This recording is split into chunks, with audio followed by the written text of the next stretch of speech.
kita bandingkan dengan jumlah penduduk di wilayah Kabupaten Malang sesuai dengan data statistik 2023, yaitu jumlah penduduk Kabupaten Malang sejumlah 2.676.243 jiwa dengan luas 3.534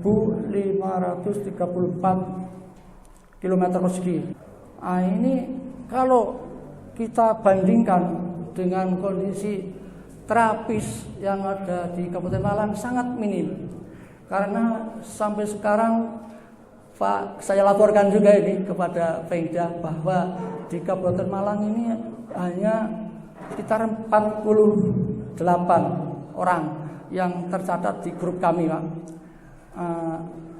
Setiap bulan coba kami untuk kumpul silaturahim bersama rekan-rekan, saling bergantian rumah sambil mengenal lebih dekat ke teman-teman anggota PBI Kabupaten Malang, sehingga karena jaraknya ya ada yang di Lawang, ada yang di Tumpang, ada yang di Ngajum, ada yang di Kepanjen, jauh-jauh itu tetap diupayakan bisa. Kalau memang anggota itu berkenan ditempati, kalau enggak berkenan ditempati, biasanya nanti pindah ke rumah saya.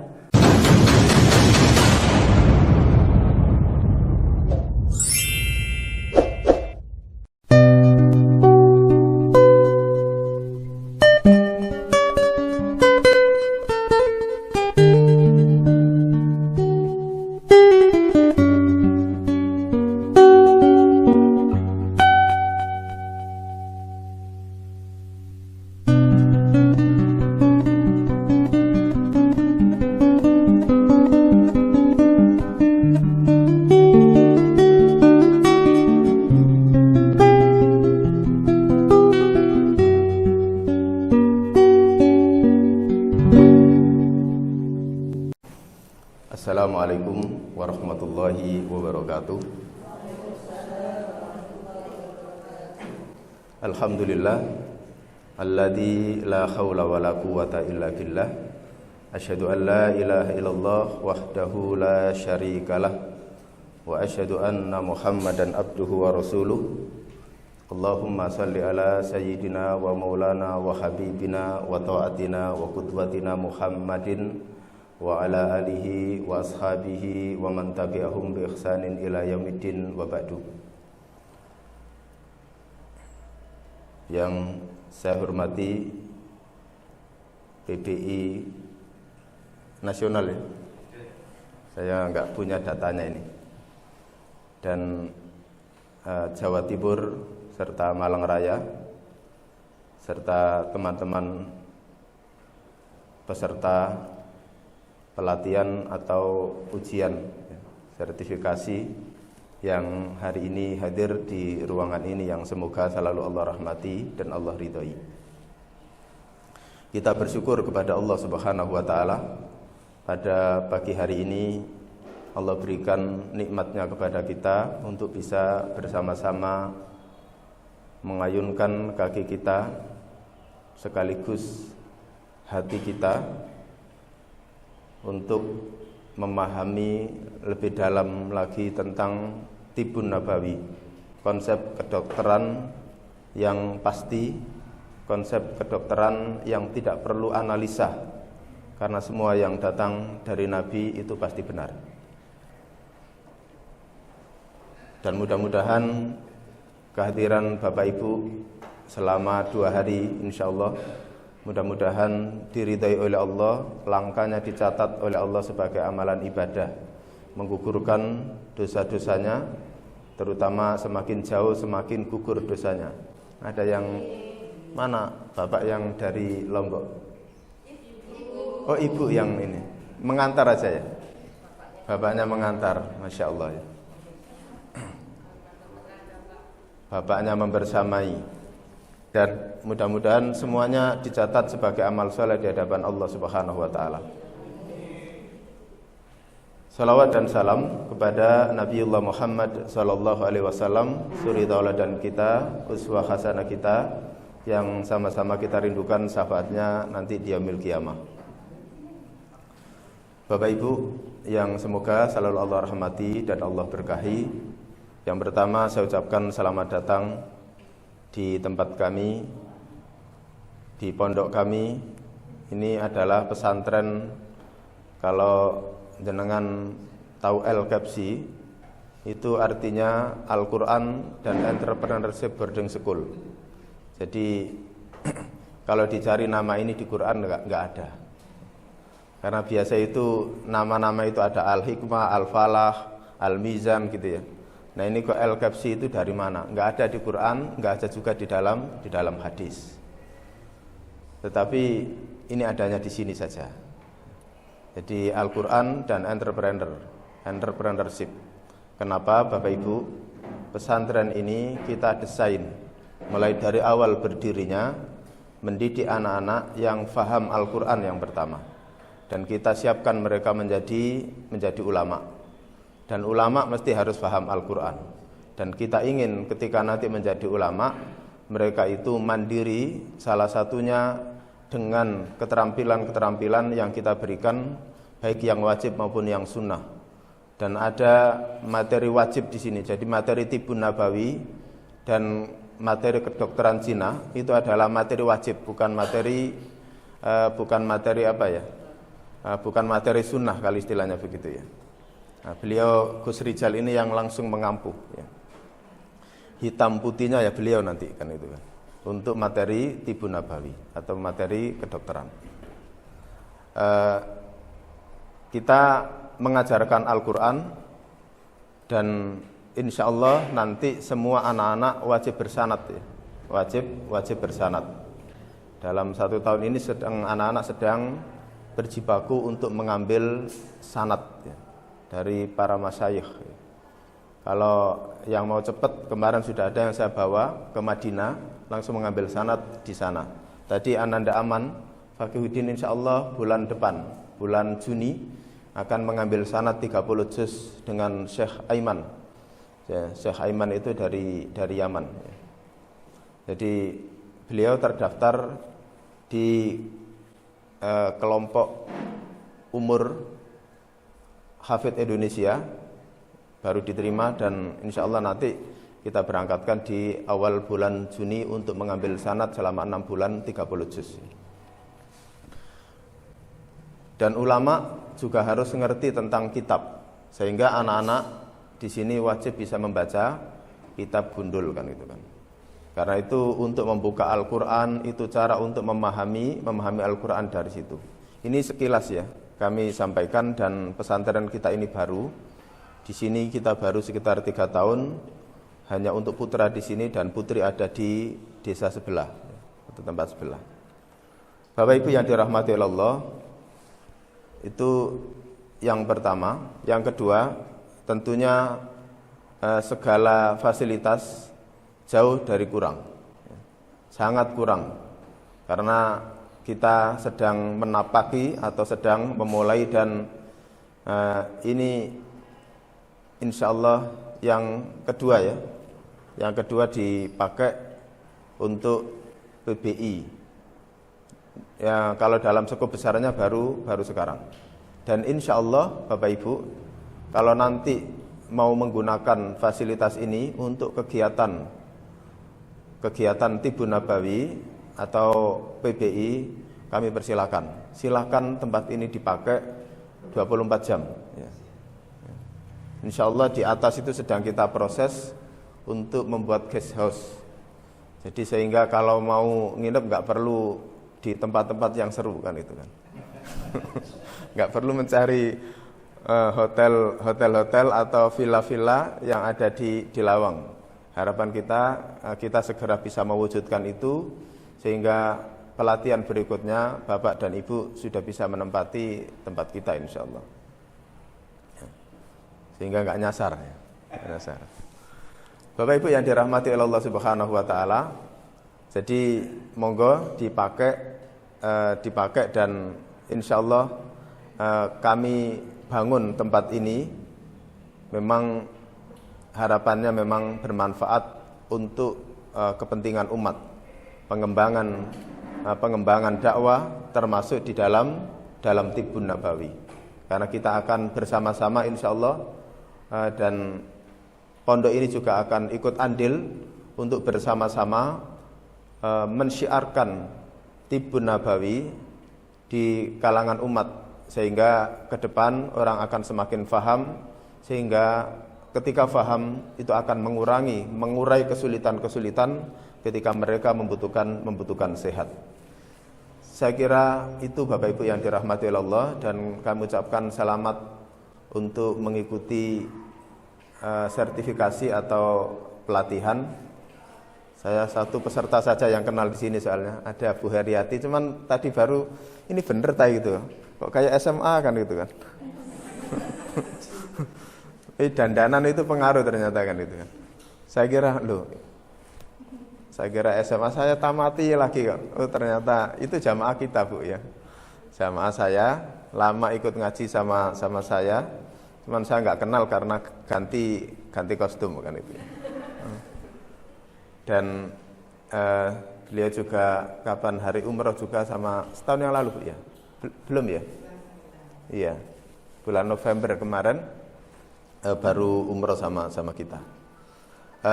Sekali lagi saya ucapkan selamat, dan segala kebutuhan, kekurangan nanti bisa langsung kepada panitia, karena mohon maaf mulai tadi malam saya juga pindah penginapan.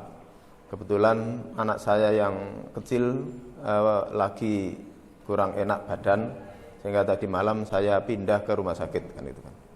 Dan mohon doanya Bapak Ibu, mudah-mudahan diberikan kesembuhan. Demikian, billahi taufiq wal hidayah wa ridha wal inayah. Wassalamualaikum warahmatullahi wabarakatuh.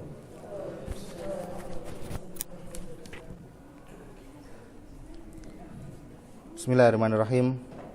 Assalamualaikum warahmatullahi wabarakatuh. Innal hamdalillah nahmaduhu wa nasta'inuhu wa nastaghfiruhu wa nastahdi wa na'udzu billahi min sururi anfusina wa min sayyiati a'malina, man yahdihillahu fala mudhillalah wa may yudlil fala hadiyalah. Asyhadu an la ilaha illallah wahdahu la syarikalah wa asyhadu anna Muhammadan abduhu wa rasuluhu la nabiyya ba'dah. Bapak Ibu sekalian, rahimani wa rahimakumullah ta'ala, ndak usah perkenalan, insyaallah sudah kenal semua. Kenal lakone ya. Jadi di sini saya ucapkan selamat datang ya. Yang dari semalam ndak saya ucapkan selamat datang, sudah datang dulu. Yang baru datang saya ucapkan selamat datang. Yang heboh kemarin salah satu peserta kita luar biasa, 2 orang, pertama dari Kalimantan, yang satu dari Lombok, bawa motor sama anaknya kecil. Itu istimewa. Cuman akhirnya kagetnya apa, semalam suaminya cerita, Gus, waktu Zoom kemarin kan sempat cerita masalah ada satu hotel yang uka-uka ya. Nah, saya tidak nyebut merek ya. Nah, itu jadi istimewa banget hotelnya. Kata Ustadz Wakhrudin itu kalau nginep di sana check in-nya bisa, check out-nya nggak mikir. Kadang baru check in langsung check out. Ternyata beliau di sana semalam, nggak tahu, yang perempuan nggak dikasih tahu, karena yang laki juga baru tahu. Akhirnya, waduh istri saya jangan tahu kalau kayak gini Gus. Tapi nanti malam sudah nggak di sana insya Allah. Sudah merdeka, ya Bu ya. Aman ya? Aman ya, aman. Karena saya tanya ternyata di lantai 1 biasanya taruh paling atas itu. Wah itu yang menakutkan itu. Kalau lantai 1 saya bilang oh aman, karena resepsionisnya semua di lantai 1. Ya kan resepsionis itu tidak mungkin taruh di atas, mesti lantai 1. Nakalan dewe. Ya, itu luar biasa. Selamat datang di kota Malang. Namanya aja Malang, tapi orangnya mujur-mujur semua Bu. Ya, ini Malang karena teritorialnya memang dia Malang itu seperti X, ya X-Men. Ya, kemudian Bapak Ibu sekalian, di sini saya sebagai ketua panitia mengucapkan juga selamat datang kepada para petinggi dari PBI, Perkumpulan Bekam Indonesia. Ya, di sini ada Ustadz Heri Suheri dari PBI Pusat, ya, kemudian Ustadz Hamid dari Pengda Jawa Timur, ada Pak Sardikan. Ini saya bingung, Pak Sardikan ini sebagai Ketua Pengcap Kabupaten Malang apa tim kreator, saya juga bingung. Ngerangkep. Dan satu lagi belum hadir yang Ketua Kota Malang, ya semoga nanti bisa hadir beliaunya. Yang kedua, saya mengucapkan mohon maaf yang sebesar-besarnya bila ada kekurangan di sana sini. Ya maklum namanya pondok, dari awal saya bilang kita di pondok loh ya. Insya Allah sederhana tapi nyaman. Ya, kemarin ada yang bingung cari aqua. sampai nyalakno dispenser dewe. Ya, jadi ya mohon maaf, kita namanya manusia tidak luput dengan kekurangan dan kesalahan, tapi kita tidak terfokus hidup itu pada masalah, melainkan bagaimana kita itu untuk menghadapi masalah dan solusinya. Ya, tepuk tangan lah.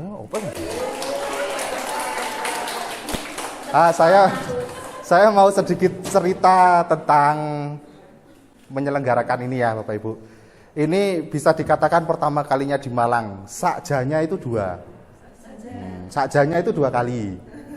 Ya, USBN. Pertama itu tahun 2012. Itu zaman saya itu masih tidak sebesar ini. Itu tahun 2012 itu saya sebagai peserta kayak ibu-ibu sekalian tuh, Kota Malang itu rasanya AC-nya itu enggak kerasa. Ya, AC-nya enggak kerasa. Makanya kemarin itu ada yang sempat, aduh itu kursi panas itu. Tak kerasa AC-nya. Jadi ya saya pernah mengalami. Kenapa saya bilang ini bisa dikatakan pertama? Karena dulu namanya ABI, nggak pakai UMI, nggak ada UMI-nya. ABI, Asosiasi Bekam Indonesia. Di 2016 berubah jadi PBI dan di Malang baru pertama kali ini. Ya, itu. Nah, kenapa saya ada di sini, Bapak Ibu sekalian? Dulu itu saya ketemu sama Ustadz Fakhrudin atas izin Allah. Ya, saya ngadakan pelatihan di sini, Bapak Ibu. Ya, tidak salah siapa? Ibu Janah ya, mana orangnya? Oh itu beliau dulu pelatihannya di sini, ya sama saya. Nah kemudian ngobrol-ngobrol sama Ustadz Fakhrudin sambil makan ikan bakar, tuh enak. Kesuwe dintenteni ikan bakarnya gak keluar-keluar. Ternyata ikan bakar di situ itu kudu mancing dhisik. Seger, jadi mancing dhisik. Yang mancing ya karyawannya. Akhirnya ngobrol-ngobrol, ternyata kita sefrekuensi. Beliau punya cita-cita ingin Tibun Nabawi itu menjadi khasnya pondok. Ya, kemudian saya juga bercita-cita yang sama. Ya, jadi apple to apple, bukan apple to mito. Jadi klop gitu. Bukan apple to Android, bukan Nokia, enggak. Jadi apple to apple. Klop akhirnya jalan menjadi salah satu wajibun di sini. Jadi nanti kalau Bapak Ibu punya putra putri mau dipondokkan di sini, monggo. Nanti lulus isom bekam, bisa akupuntur insyaallah, bisa herbal, ya herbal sunnah maupun herbal farmakologi dasar, herbal sindrom, ya biar nggak salah pilihan. Bagaimana caranya? Yang semalam ikut kajian saya juga, bagaimana orang sehat itu adalah mereka yang bisa makan semua rasa dan menjadikan makanan adalah obat. Gimana caranya kita makan gado-gado itu jadi obat, makan micin jadi obat, karena micin dipakai untuk nutrisi otak, monosodium glutamat. Yang bikin bodoh itu adalah makan micin 1 kilo dihabiskan sendiri. Nah itu Pak, ya dan seterusnya. Nah kemudian Al-Quran wajib di sini. Seperti yang disampaikan oleh Pak Ustadz, ya wajib. Yang kecil-kecil kemarin itu ndak mati 10 juz itu wajib, ya belum yang lain-lain tuh beliau bertiga itu sudah khatam semua. Tinggal ngambil sanad, lulus nanti dapat sanad bacaan, ya sanad sampai Kanjeng Nabi SAW, ya dan seterusnya. Itu memang program di sini. Baca kitab itu wajib, takalam wajib. Tiap malam Kemarin kalau bapak-bapak yang malam habis isya sempat nongkrong di bawah, ya di musola, itu anak-anak latihan pidato semua full pakai bahasa Arab. Karena di sini mulai kelas 1 SMA udah megang jamaah, wajib berdakwah, khutbah bukan cuma khutbah Jumat, khutbah Idul Fitri itu ada. Nah kecil-kecil, insya Allah 70 jamaah apa. Memang wajib jadi ulama, ya seperti itu Bapak Ibu sekalian. Nanti yang berkesempatan untuk bisa ke Mesir, bisa ke Madinah juga ada di sini. Itu aja Bapak Ibu sekalian, ini singkat dari saya biar tidak lama-lama karena nanti 2 hari masih ketemu saya. Ya Bapak Ibu sekalian ya, sak belenger sampean. Oke, terima kasih. Wassalamualaikum warahmatullahi wabarakatuh. Bismillahirrahmanirrahim. Assalamualaikum warahmatullahi wabarakatuh. Innal hamdalillah nahmaduhu wa nasta'inuhu wa nastaghfiruh wa na'udzu billahi min shururi anfusina wa min sayyiati a'malina. May yahdihillahu fala mudilla lahu wa may yudlil fala hadiya lahu. Asyhadu an la ilaha illallah wahdahu la syarika lahu wa asyhadu anna Muhammadan abduhu wa rasuluh. Allahumma shalli wa sallim ala nabiyyina Muhammadin wa ala alihi wa sahbihi wa barik wa sallim ajmain. Amma ba'd. Yang terhormat Ustadz Suheri dari PBI Pusat, yang kami hormati Ustadz Abdul Hamid dari PBI Jatim, yang terhormat Ustadz Tri dari PBI Jatim, yang kami hormati Ustadz Fakhrudin sebagai mundir pondok, yang kami hormati Gus Rizal sebagai ketua panitia penyelenggara, dan seluruh peserta USBN di Malang ini. Tiada kata yang lebih indah selain lantunan syukur kehadirat Allah SWT atas limpahan rahmat dan karunia-Nya. Pada kesempatan pagi hari ini kita semua masih diberikan nikmat iman, nikmat Islam, nikmat sehat, nikmat kesempatan, serta nikmat diringankan langkah kakinya dari rumah menuju Pondok Al-Kibsi dalam keadaan sehat walafiat. Salawat serta salam marilah kita senantiasa curahkan kepada junjungan kita Nabi besar Muhammad SAW beserta keluarga dan sahabat-sahabatnya serta pengikutnya sampai akhir zaman. Mudah-mudahan dengan izin Allah kita yang sekarang dikumpulkan di tempat yang penuh berkah ini, suatu saat nanti kita dikumpulkan lagi di surganya Allah Subhanahu wa taala. Amin ya rabbal alamin. Para peserta USBN yang kami cintai dan kami banggakan,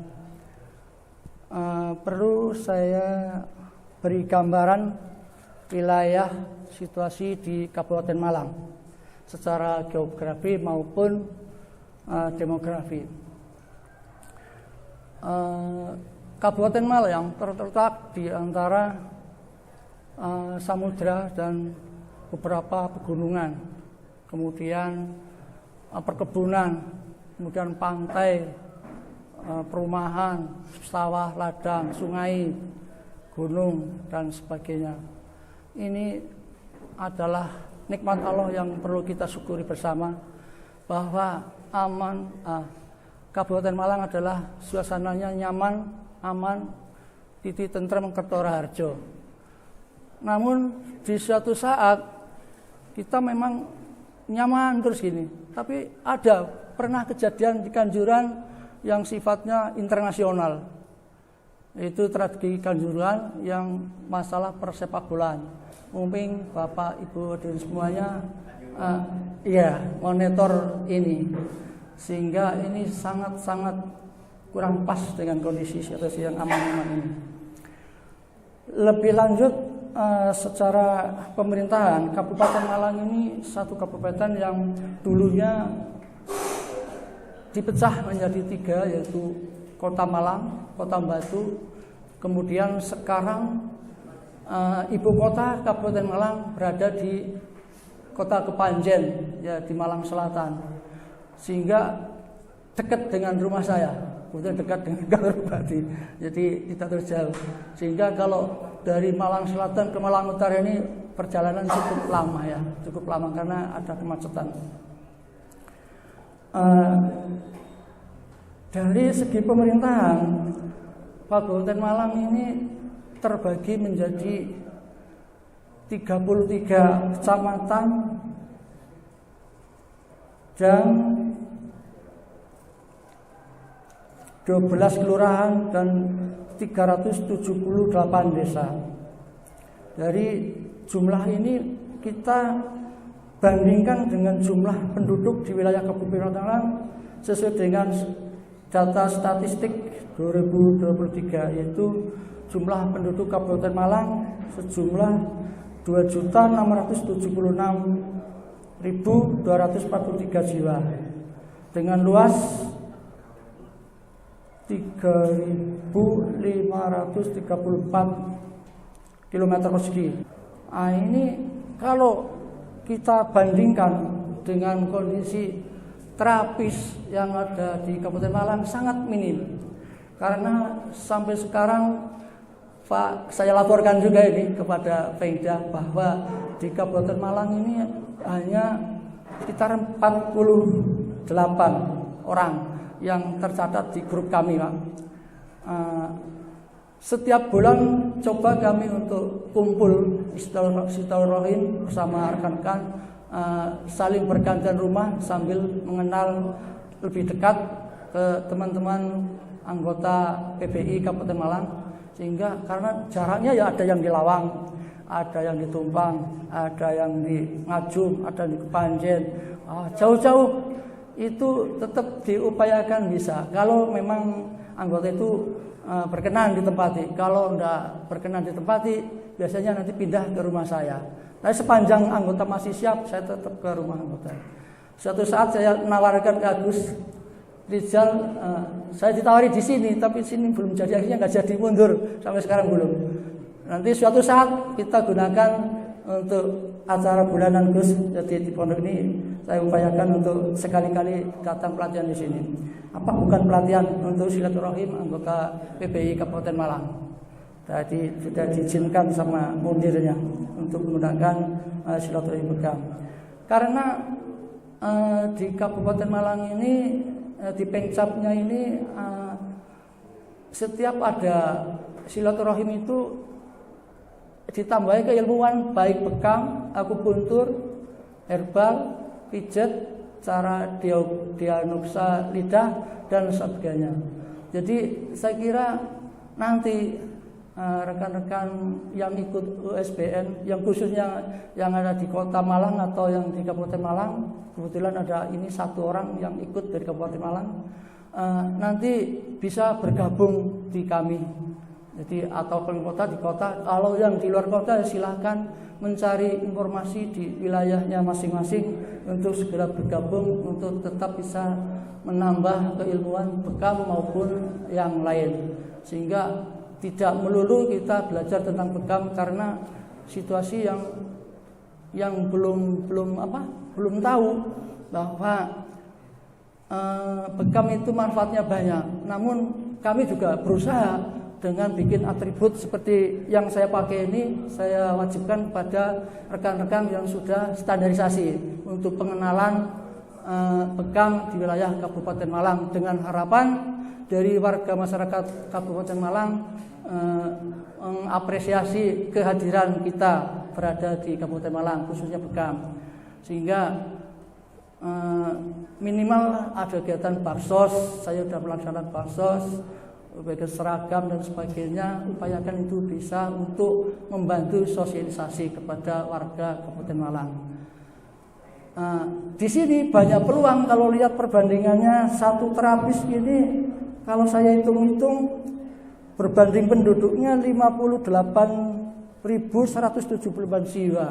Wah, ini kan sangat sangat banyak sekali. Tidak mungkin kita bisa melayani sekian banyak, sampai 5.000 ya, sampai 5.000 orang. Namun karena kita sosialisasinya masih kurang, ya bekam masih sepi, Pak Ustadz. Jadi Kabupaten Malang bekam ini masih sepi. Terus terang aja, di wilayah Kepanjen masih sepi. Mungkin yang teman saya yang di Lawang mungkin sudah mulai mengenal dengan adanya bekam. Jadi kalau yang di wilayah Kepanjen, Malang Selatan itu cenderungnya akupuntur maupun ini herbal. Jadi bekamnya sedikit.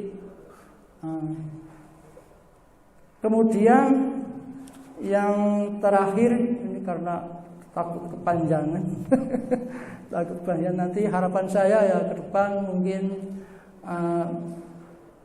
Pemda atau dari pusat bikin kebijakan-kebijakan yang lebih ringan, terutama mungkin biaya ini. Apa katanya tadi?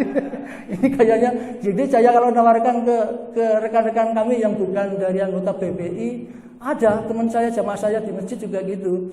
Pak, saya mau bikin gini-gini tapi biaya segini. Waduh, kemahalan Pak. Wah iya, nanti saya coba. Ya terlanggar kalau bisa mudun, kalau tidak bisa ya tetap gitu. Kalau tidak bisa ya gimana lagi? Wong sudah ditentukan dari pusat segitu kalau gitu. Sebenarnya banyak dari yang bukan bekam rekan-rekan terapis bekam yang bukan dari PPI, banyak di Kepanjen juga banyak yang keliling-keliling itu. Cuman kalau saya lihat belum menggunakan standarnya PPI, jadi masih ala kadarnya gitu aja. Tapi dia laku di masyarakat karena sudah lama dia berjalan. Nah saya ini kan masih baru 2 tahun Ustaz, baru 2 tahun kemudian ikut bekam, kemudian dijadikan ketua. Jadi pengalaman ini masih belum maksimal, sehingga sorenya itu ada pilihan ketua, paginya saya dipanggil ke kejaksaan menjadi sebagai saksi permasalahan perizinan di gatra yang lain. Jadi saya karena izinnya ngurusi STTP-nya itu barusan selesai 3 hari yang lalu atau seminggu yang lalu, itu diperiksa sama kejaksaan, sama Gus itu juga sama-sama ke sana diperiksa sama kejaksaan. Ini masalahnya untuk perlindungan hukum. Sekaligus saya sampaikan perlindungan hukum. Mari kita sama-sama terapkan SOP yang ada di buku merah, karena kita akan dilindungi sama hukum apabila kita melaksanakan daripada SOP yang sudah ditetapkan oleh PPI. Karena waktu saya rapat pertama itu di Dinkes, itu bekam kok sampai saat ini SOP-nya belum masuk di Dinkes. Sudah saya sampaikan ke ketua juga, Penggas Jabri menyampaikan ke pusat bahwa SOP bekam harus disampaikan ke Dinkes pusat, kemudian daerah dan kabupaten. Karena saya rapat di kabupaten minta gitu, makanya saya sampaikan perkara nanti yang ngurusikan urusannya daripada ini PB pusat urusan itu. Jadi saya ngikuti aja apa katanya pimpinan dari atas. Sehingga sampai saat ini ya kondisinya masih belum begitu, perkembangannya masih belum begitu pesat, masih biasa-biasa saja. Namun sedikit demi sedikit sudah mengenal bekam, khususnya di warga selatan, karena kita sering mengadakan pertemuan, kemudian bawa seragam, bawa rompi, kemudian nanti ada baksos. Kalau ada baksos, orang-orang di Malang Selatan itu mintanya gratis terus Pak. Jadi kapan Pak? Saya mau bekam, gratisannya kapan? Begitu terus tanyanya. Ya nanti nunggu teman-teman masih ribut, jawab gitu aja, secara diplomatis gitu aja. Kalau keseringan baksos, kita terus terang itu nggak dapat pendapatan. Jadi larinya ke baksos, orang cenderung nunggu ada baksos lagi.